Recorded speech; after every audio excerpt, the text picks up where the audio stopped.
Alhamdulillahi Rabbil Alamin. Nous continuons avec notre série questions-réponses. Wa billahi tawfiq. On va traiter rapidement et brièvement d'une question qui est assez récurrente, qui revient chaque année concernant as-salah, la prière, et as-siyam, le jeûne, particulièrement du mois du Ramadan. Est-ce que celui qui a accompli le mois du Ramadan sans avoir accompli la prière, est-ce que son jeûne est valable, valide ou pas? Chez la majorité des savants, il est valable à partir du moment où il reconnaît ici le caractère, le statut de la prière qui est un statut qui est obligatoire, il reconnaît que la prière est un pilier de l'islam, etc. Mais il a abandonné la prière par paresse, par fainéantise, etc.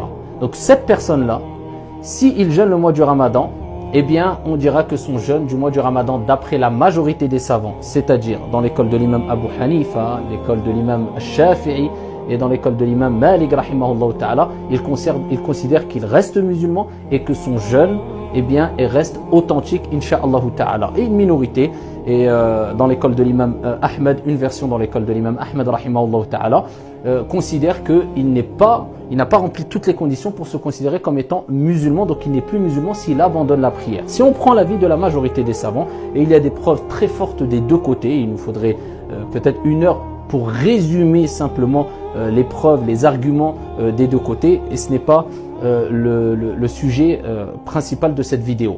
Ala kulli hal, la majorité ont utilisé plusieurs arguments, et dont le verset coranique où Allah Azza wa Jal dit Inna Allah la yaghfiru an yushraka bih wa yaghfiru ma duna dhalika liman yasha. Allah, il pardonne pas qu'on lui associe quoi que ce soit ou qui que ce soit. En dehors de cela, en dehors du shirk, il pardonne à qui il veut. Donc dans cela, bien sûr, les musulmans, les croyants, et ils ont déduit qu'entre dedans, les musulmans qui ont abandonné aussi la prière, bien qu'ils reconnaissent, et toutes les écoles reconnaissent, que ça fait partie des plus graves et des plus grands des péchés en islam, le fait de délaisser la prière, tout simplement parce que la prière est le deuxième pilier de l'islam, et c'est l'acte d'adoration pratique le plus important qu'il y a en islam.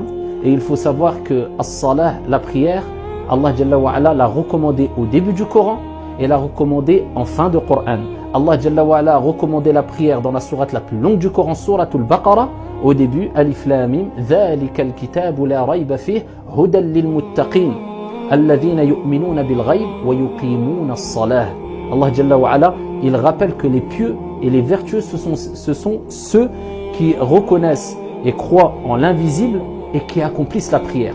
Et en fin de Coran, dans la sourate la plus courte du Coran, Inna a'tainaka al-kawthar fasalli li rabbik. Allah Jalla wa Ala dit et prie pour ton Seigneur. Et la prière, c'est la recommandation du prophète alayhi salatu wassalam.